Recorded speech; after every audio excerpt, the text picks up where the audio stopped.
Hey everyone, I hope you guys are all enjoying Rite of the 9 so far. Obviously, we only have access to Spire right now, but I'm sure in the coming weeks, people will be farming, Prophecy, Ghost of the Deep, for all of these refreshed dungeon weapons with adepts and shinies and refresh perk pools. So speaking of refresh perk pools, we're going to be going over all of these, new weapons or new-ish weapons, and we're going to talk about whether they moved in the tier list when it comes to placement, thanks to the new perks, as well as Gravity Well. And there's also a couple other weapons that have been introduced into the API. For example, New Land Beyond, which I won't be tiering in this video. We'll be doing damage testing on that, in the coming day, and probably the day after this video comes out. It's probably May 8th, let's assume. I will make a video on damage updates for the current Destiny sandbox, whether it's, Lord of Wolves, seeing if it's actually been nerfed by 30%, as well as New Land Beyond testing for DPS as well.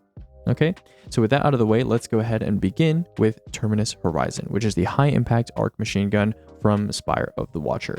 Now, this machine gun was in the B tier before, but they did give it, jolting feedback and rolling storm. The only issue with this is, demo and jolting feedback demo, rolling storm demo, KT. Pretty decent, right? And you can also, if you don't mind, like manually reloading, Dragonfly KT, Dragonfly rolling storm, etc., etc. They're not bad, right? Only issue is this is a high impact frame machine gun, right? And high impact frames, they don't necessarily have the reserves advantage that they used to with some of the other archetypes that have been buffed, like aggressives. And then on top of that, jolting feedback, it's a hit based, not mag percent based perk. So on machine guns, it takes 12 shots if you're amplified to jolt a target, and high impacts just take a little too long to jolt targets compared to something like an aggressive, which is why you see Watchful Eye in the S tier, on top of having, Runneth Over, which is arguably a better origin trait. You have Field Prep Overflow, which is pretty nice. So, that's why Watchful Eye is in the S tier and Terminus is in the A tier. I did move it up a tier from the B tier, but I don't think it's deserving of being in the S tier. That being said, I will say, right, compared to most legendary weapon families, machine guns, the top machine guns are all pretty close together. They're all pretty similar, right? So, don't take this as, an insult, Terminus Horizon. You're still pretty good. But if you were a rapid fire, for example, and you had jolting feedback, you would be triggering the jolt effect way, way, way more often and would arguably be a lot more useful. So that's it for Terminus Horizon. Let's move on to Cold Comfort. Now, Cold Comfort is an aggressive stasis rocket from Ghost of the Deep. And you guys may remember this rocket from like speedruns where people used Envious Explosive or Envious Bait. And back in the day, pre-nerf Envious, you'd double, triple stack it and you'd get like 4 or 5 rockets off in a row, right? Which is pretty crazy stuff. Nowadays, people don't really use it for that anymore because Hezen exists, right? And unfortunately, Hezen exists. So Cold Comfort, as much as it has Envious Arsenal now, and it has reconstruction, and it has honing, bait, bipod, everything you'd look for in a good rocket. It's also an aggressive, which is the best frame, and Restoration Ritual, used to be considered a pretty good rocket origin trait. But now we have Hezen, and Hezen has Envious, Cluster, Overflow, Auto. It's missing reconstruction, but that's not really a big deal. Envious is generally better anyways, and with Time Loss Magazine, guess what? You have 2 in your mag, you have a double size mag for 20 seconds, which is just insane. That is just insane origin power creep. So, we used to consider Restoration Ritual pretty good for a rocket. We were happy with that. But Time Loss Magazine is just leagues above what Restoration Ritual could do and dreams of doing. Okay, so Cold Comfort, again, basically a Stasis Hezen with a worse origin trait. It's going to be in the S tier, but the gap between 1 and 2, the origin trait difference is pretty massive, right? This is probably the strongest example of an origin trait, just absolutely elevating a weapon to a new level of just power, right? So I'm not going to split the S tier over this, and obviously Cold Comfort is better than Cynosure. It has a better perk access, like it has access to bait, Restoration Ritual is better, aggressives are better than adaptives, but these 3 are, they're in the same power band, but Hezen is obviously the bee's knees right now, let's just say. Okay, so let's move on. Again, Cold Comfort went from A to S tier, by the way, if that wasn't already clear. If you're curious, you can go to the changelog tab here and see all the different changes yourself, as well as a short summary of the reasoning why I move stuff. But let's go to Breach Jails next. So we have New Pacific Epitaph. So New Pacific Epitaph, for those of you that don't know, got a little bit of attention with the redirection rework, or buff, I guess you can call it, because it has had demo redirection for a long time, and demo redirection is pretty decent. Now, I will say, New Pacific Epitaph, it's also a utility weapon in a way now, because it has Envious and it has Enhanced Lead from Gold. And for those of you that don't know, Gravity Well is kind of niche usable in speedruns, actually, because a lot of the time in speedrunning, we use like Shoot to Loot to try and pick up, bricks, and sometimes there's a lot of bricks that you want to pick up at once. And so having something like New Pacific Epitaph, where you have a lead from gold weapon, you can reload it near a pile of bricks that your teammates have made. Instead of walking over the bricks or shooting all the bricks, which can be kind of annoying or time consuming, you can simply reload the weapon. It'll vacuum up all the bricks for you, and you have enhanced lead from gold on this weapon as well. So I'm definitely going to steal me one of these New Pacific Epitaphs with enhanced lead from gold for this specific purpose. I'm sure low manners and solo players will find this useful as well for picking up bricks, and like encounters like Explicator can definitely be useful for that. But yeah, besides that, it gained chain reaction, right? That was the big difference. This thing used to be below Tusk of the Boar in the B tier because it did not have chain reaction, but now it has chain reaction, it has gravity well, and so I'm willing to put it in the A tier. I don't think it's as useful in endgame content compared to like a Forbearance or a Martyrs, because both of these have better survivability in the form of, you know, Soul Drinker on a waveframe and Heal Clip, but I do think the utility definitely bumps it over the Tusk of the Boar, and of course it has chain reaction now as well, which is pretty nice. If you got something like Redirection Chain, that would be maybe even more interesting, but unfortunately, you know, I'm going to leave it in the A tier. Waveframes have kind of left their heyday a little bit, and I can imagine that I'll probably mostly be using this for utility purposes. Okay, so moving on, let's go ahead and talk about Greasy Luck. So Greasy Luck, I think I originally had it in the C tier. I think that was a little bit harsh because most of these perks are similar to what we had before, but it is now enhanceable, which is nice. You have Impulse, Lead, and Heal, which, you know, Lead from Gold, Heal Clip, you know, not super common on glaives. So, and Heal Clip, I think this is the first glaive that's ever gotten Heal Clip. So, you know, as much as you can argue that Heal Clip is a bit awkward to use on a glaive, you know, it's definitely interesting, right? It's unique. I would say Reconstruction is a good shout out for like a fourth perk in this cell if I could fit it there. And I would also like to say that Chain Reaction also exists on this glaive, so that would be like a fourth perk I would sneak into the cell if I could. This glaive is not particularly amazing at anything like in the way Rake Angle is, for example, but if we compare it just objectively speaking to the forthcoming Deviants that's directly above it, I think it has a wide variety of perks, and Restoration Ritual and Gravity Well are arguably better than Collective Purpose, so it has a wide enough array of perks that are interesting to kind of put it just under forthcoming Deviants and over the rest of the stuff that's below it. Okay, so pretty straightforward stuff there from Greasy Luck. Again, glaives are, I struggle to even have more than 4 tiers for them because they're really not that different, and there's not that many of them, but, you know, glaives are glaives for the most part. Getting a perk like Chill Clip can be, you know, role defining for a glaive, but for the most part, you know, glaives are glaives. Okay, so yeah, let's move on from Greasy Luck. So again, I bumped Greasy Luck from like C to S tier, but again, I probably shouldn't have been in the C tier to begin with, but yeah. Let's move on and talk about No Survivors. No Survivors, fairly new primary tier list here. So I believe No Survivors used to be in the B tier, right? In the B tier, next to stuff like Callous Mini Tool, because it basically had Demo Incandescent, right? Demo Incandescent and an okay origin trait. Now it has Heal Clip and Attrition Orbs and Gravity Well. So I thought that was enough to bump it into the A tier. This thing is basically Parabellum, except for it has Incandescent, and it has, you know, maybe similar origin traits, maybe a little bit of a worse origin trait, but also has Demo as well, right? So I think if we're comparing it to stuff like Noxious Vetiver, you know, it's a better archetype, but it has maybe arguably like a slightly worse slash perk in terms of Incandescent compared to Jolting Feedback, and then obviously Dark Ether Reaper is a better origin trait than Gravity Well. So I think No Survivors ends up being pretty similar, and so I decided to put it in the A tier. It's probably the best solar SMG in the game now, but that's not really saying much. I mean, it's comparable to some of the other stuff here, but I believe it is yeah, it's the first Heal Clip SMG with like a splash perk. So yeah, I decided to put it in the A tier, move it over the B tier from last season. Okay, and Attrition Orbs is always nice as well. Okay, moving on, we have Long Arm next. Long Arm, definitely one of the most disappointing additions this season to Rite of the Nine. Apparently Explosive Payload is decreasing its damage for some reason because they bugged its like distribution scalars or something like that. I'm not really sure, but I was told Explosive Payload is literally decreasing this thing's damage. I'm gonna assume that's a bug, and you know, but the thing is, I didn't move it any tiers. It went from C tier to C tier, right? And the reason for that is they didn't really give it that many good, like, unique, interesting perks. You know, it has like Rolling Storm now, which is like, I guess, okay, but you have like Dragonfly, Explosive Payload, Redirection, you have Dual Loader for the aggressive scout, but yeah, I still don't think this thing is very good. I just put it in the C tier. It stays in the C tier. I think I moved it like up a couple places or something like that, but again, an aggressive scout, which is one of the worst scout archetypes, with like, you know, just no like double perk stuff, you know, it's just or double damage perk stuff or double splash perk stuff. I gotta say, this is like a very dated weapon design, right? The only thing I can say about this is, you know, Gravity Well might be a bit interesting because I'm pretty sure it triggers off of not fully reloading the weapon, but just like reloading it once, right? So that can be kind of interesting. In the same way, Heal Clip can be kind of interesting on like Time Worn Wayfarer. Okay, but again, I don't think anyone is really grinding for this, maybe outside of like PvP. I'm not sure how good aggressive scouts are in PvP, but yeah. Okay, Wilderflight. Everyone's been talking about this one. I really don't want to gas up Wilderflight too much because, guys, listen. I was talking about this before, right?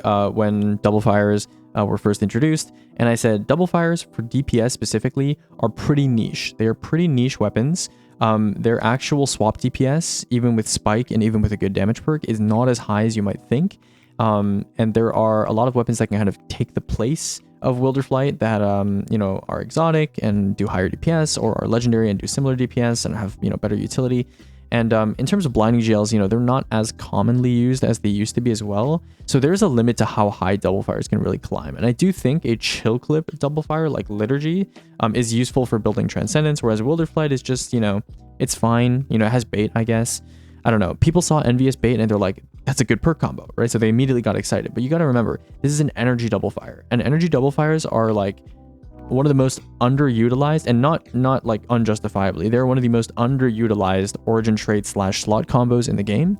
And it's for a reason. It's for a reason, right? It's just not very often that you run into situations where you want to use an energy double fire, even for, we're talking blinding utility, or even for DPS, right? So there's a limit to how high I can put this. I'm going to put it right below Liturgy. I do think Liturgy is the better overall in terms of just universal viability in endgame content. Liturgy is more likely to be used, right? You have Transcendence build, you have Chill Clip, it's, you know, a similarly good blinding GL, right? You have Lead from Gold, stuff like that, Slideways Lead from Gold with blinding. So, again, Wilderflight also has like Slide Shot and stuff like that, but I still just think Liturgy, like the slot that it's in, and the fact that it has Chill Clip is slightly more useful than Wilderflight overall. But yeah, Wilderflight, I just placed it directly under it. So Wilderflight went from B to A tier. It is the best in slot double fire like swap DPS, and the best in slot blinding GL as well. But I just think it's just in the wrong slot. It's just in the wrong slot. So yeah, that's pretty much all I have to say about Wilderflight. Let's go ahead and move on to Liminal Vigil. Liminal Vigil, the heavy burst stasis sidearm from Inspire the Watcher. Let me go ahead and go to the sidearms here. Okay, so yeah, Liminal Vigil, I believe, yeah, we placed it in the B tier here. This is basically competing with Peace Bond, right? So Peace Bond, Liminal Vigil, I believe the burst sidearm archetypes do similar DPS to each other. They both feel a little bit awkward if you're not used to the frame, but they both do the highest DPS of any sidearm archetype, right? So sidearms kind of have little like families or pairs, or I think there's like 6 sidearm archetypes, and it goes like 2, 2, 2 in terms of power scaling. But yeah, Heavy Burst and Adaptive Burst are at the top. So this thing's already entering with high DPS compared to other sidearms. And then you have stuff like Headstone Desperate, Headstone Rhyme Stealer, Attrition, which is kind of interesting, I guess, on a sidearm. But yeah, Liminal Vigil, I'm going to just put it in the B tier. I think it was probably, where was it? It was already in the B tier, yeah. So I think I used to put it below Peace Bond, but the addition of stuff like, you know, Desperate Measures, and I believe it now has Rhyme Stealer as well. And, you know, Gravity Well, which is kind of cool, I guess, because you're not really hip firing the sidearm to take advantage of text balance stock. Put it a little bit higher than, you know, Peace Bond, but it's not going to go higher than this because you have stuff like Brigand's Law in the A tier. The difference is massive, right? So, yeah, you're going to notice, by the way, that a lot of the Strand and Stasis primaries in particular don't perform very well in these tier lists because the splash perks that they have associated with them are just weaker, right? Like compare a Jolting Feedback or an Incandescent or a Destabilizing Rounds to a Hatchling or a Headstone. Like, it's not even close. So as much as Bungie tries to push these weapons by giving them the best in slot perks for Stasis and Strand, the ceilings for Stasis and Strand primaries are just lower. They just have to be lower, right? Or not that they have to be lower, but they are lower at this current time. So maybe one day Bungie will make you know, better perks that can compete with the likes of, you know, the classics, Incan, Destabilizing, etc. for Stasis and Strand weapons, but they're kind of hard ceilinged in a lot of these categories. You'll see like autos, hand cannons, pulses, scouts, Stasis and Strand. None of them are going to occupy the S tier for the most part. Okay. All right. So that is it for Liminal Vigil. Let's go ahead and talk about Judgement next. Another, again, Stasis primary. And to no one's surprise, Judgement is in the D tier, right? Hand cannons are pretty, you know, crept, right? They're pretty strong in the SNA tier, right? So Judgement, again, has Headstone Time Payload, which again, I put it next to like something new, right? Which is, again, is an aggressive hand cannon with a rapid hit headstone. It's just another handstone hand cannon, right?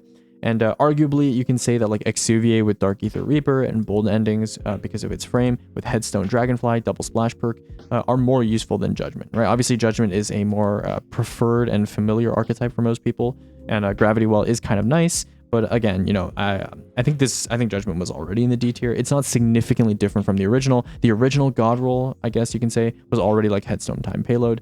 But yeah, that's pretty much all I have to say about Judgement. It's in the D tier. And we're going to move on. Okay, next up we have Relentless. Relentless is a strand pulse rifle. It is a high impact, so already not looking too good. High impact frame is the worst frame in PvE for pulse rifles. So let's go ahead and take a look at where I placed it. So I placed it at the bottom of B tier, and I actually moved it. Actually, Relentless used to be in the E tier, so this is a big tier jump. And the reason for this is because it now has double splash perks, right? So it has, I believe, Firefly Hatchling. Yeah, it has Firefly Hatchling. If we compare that to something like Aisha's Care, which is in the D tier, or if we compare this directly to something like Jorm's Claw, Outlaw Incandescent, I think double splash perks is pretty good, right? It also has stuff like Slice now, which can be used for like utility purposes. It has Tear as well in the first column, but maybe some people will find Tear more useful than Slice. It's kind of up to you, really. But I just kind of put Slice in here as a placeholder, right, for like the strand perk in the first column. But yeah, Firefly Hatchling, double perks.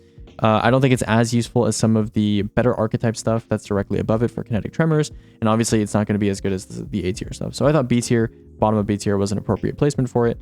Yeah, that's a Firefly in the first column, what it does for you. Okay, next up we have Prosecutor.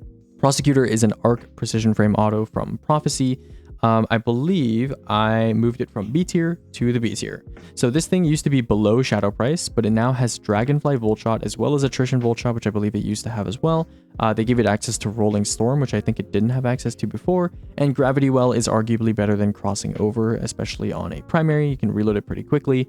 So, I think top of B tier is fine. I don't think it's, as good as like a VS Pyroelectric with Attrition and Jolting Feedback and Bright Legacy, all of which are pretty strong.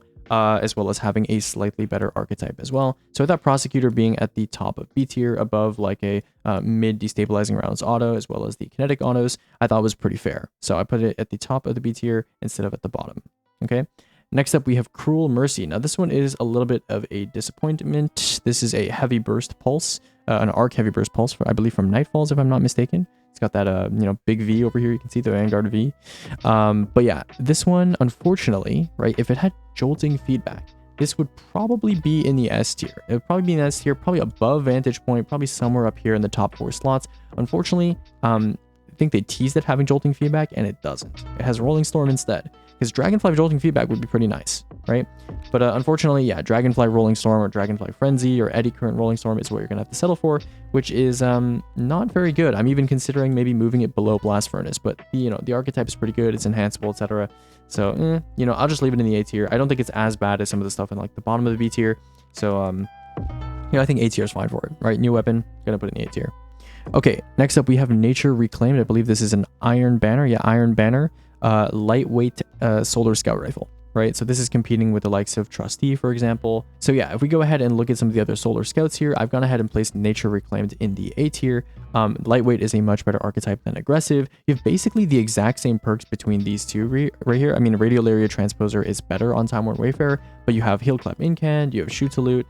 This one also has Shoot to Loot explosive payload though. So the actual best comparison that I have actually for the scout rifle for reference is going to be Tarnished Metal, because Tarnished Metal is also a lightweight. It has Rapid Hit, it has Shoot to Loot explosive, and it has a splash perk, right? So I thought these were very, very similar to each other. They're both enhanceable. This one's craftable, but if you don't have the pattern, you could go for a Nature Reclaimed with like Shoot to Loot explosive for like low mans and stuff. So, better than stuff like Staccato, obviously, and obviously it has Incandescent as well. With heal clips, so it's kind of a double function weapon. You can use utility or you can go for heal clip incand, right? So I decided to put it in the A tier. Vision of Confluence, despite being the worst archetype, I think is just too good overall in terms of perks and in terms of origin trait to pass up compared to Nature, and so it's going to stay above it in the A tier. Okay, 2 weapons left. Arguably the most interesting weapon to drop from this period of Destiny. We have a Sudden Death, okay? A Sudden Death marks the first time that Bungie has given a shotgun 1-2 punch in the 3rd column, as well as stuff like Trench Barrel and other high damage perks in the 4th column, okay? So I've actually decided to put a Sudden Death in the S tier. Now the Sudden Death used to be in the B tier because it was just your average Trench Barrel aggressive frame, nothing too crazy, right? Something like a Found Verdict, right? It was around Found Verdict in the ranking here. But this thing now has 1-2 punch and Trench Barrel, which is like interesting in its own right, because now you have an aggressive shotgun that can 1-2 punch and also give you free extra damage on the actual shotgun itself. But the more interesting role that I'm kind of wanting to talk about is Discord Trench Barrel or Discord Redirection. Now the problem with Discord Redirection weapons is, first of all, when it first came out, Redirection was pretty bad, right? But now that Redirection's been buffed and stuff, it's pretty decent, right? You can store a lot of stacks and does a lot of damage to Major's chunky targets. And on top of that, this is a very high damage per shot weapon, right? Aggressive shotguns are some of the highest per shot damage weapons when it comes to specials in the game, right? And so when I saw Discord and like Incandescent on, for example, the Slug, Sojourner's Tale, I was like, oh, that's pretty interesting. That has some potential. But this requires you to hit crits, to play a little more precise. A sudden death has higher damage per shot than a Slug, and it doesn't require you to hit crits, right? You can just kind of body a target. So my vision with this is you can run something like maybe Discord Trench, and you could run like Lightning Surge. You could Lightning Surge into a group of enemies and then immediately follow up with a Trench Barrel Shot and just get free ammo refunded to this. A big thing with this weapon is it doesn't really have good reload perks, right? You have stuff like Slide Shot and Envious, but you're going to be giving up the really good perks in the first column if you want to use those. And so Discord kind of serves to fill that role if you want ammo back as well as a free reload. So yeah, I don't know, just an interesting weapon for sure. As much as I love Until Its Return and Ikelos SG, I do think a sudden death is, in the same way that Unvoiced is interesting and very strong in its own niche, I think a sudden death will also fill a niche in that same department. And I do think I will find it to be more useful than Ikelos SG and Until Its Return in the future, mostly because these two have kind of fallen off in terms of, you know, I don't know, usage rates, I suppose, in terms of like endgame content, compared to, you know, these two shotguns. So yeah, I put a sudden death in the S tier, a little bit tentative, but I do think it's deserving of being there. It's not just a quirky weapon. It's like Imperial Decree, but with a more interesting first column and redirection as well, right? So pretty good stuff from a sudden death. Let's move on to the Inquisitor as our last weapon to talk about here. Inquisitor, of course, is an Arc Slug. Oh, we're already in the tab. Is an Arc Slug from Trials. Yeah, this thing is Envious Assassin, which is not amazing on a Slug post Envious nerf, right? You'd rather have something like Envious Arsenal or Auto or anything like that. Or even just like, I don't know, like another damage perk in the first column would be nice. Bait and Switch, Cascade, and Precision Instrument. You know, the first two are pretty good on Slugs, but Slugs, their time in the sun is, you know, it's kind of over, right? You have stuff like auto-loading on Sojourner's Tale that you can use. You have other slugs which have like 4 times a charm and, you know, more relevant damage perks outside of bait and switch. So yeah, I don't know. I just don't see myself ever using the Inquisitor because Envious Assassin is not really a relevant perk to use on slugs these days. And you know, the other perks that it has they're fine, but you know, slugs are just kind of out of the spotlight right now. And a lot of the time, if you're gonna use a slug for like a speedrun purpose or for like a very specific niche weapon for killing like a mini boss in particular, you'd rather have the upfront damage from like a non-bait perk that just is active on your first shot. So yeah, that's all I have to say about the Inquisitor. I think I already ranked this, but I'm just revisiting it because it was new in the API. So yeah, it's got like a new look. I did move it up a tier compared to last season. I think I had it in the D tier, but its direct competitors like Legato and Sojourners, I think it's deserving of being like right next to them because it's more useful than probably like a 7 Seraph CQC. So it's around the same area. You know, nothing too crazy there. And then I also moved Multimach up from A tier. I had it in the A tier last season. I think it's proven itself that it's, you know, it's deserving of being in the S tier. It was just like a mistake for me. I just underrated it last patch. But yeah, that's pretty much it. If you're curious about the changelog, here it is. You can look at it yourself. The link to the spreadsheet will be in the description as usual. And enjoy farming Spire the Watcher, maybe on ultimatum mode. Enjoy, and I hope you guys, you know, get any god rolls you're looking for. So goodbye for now.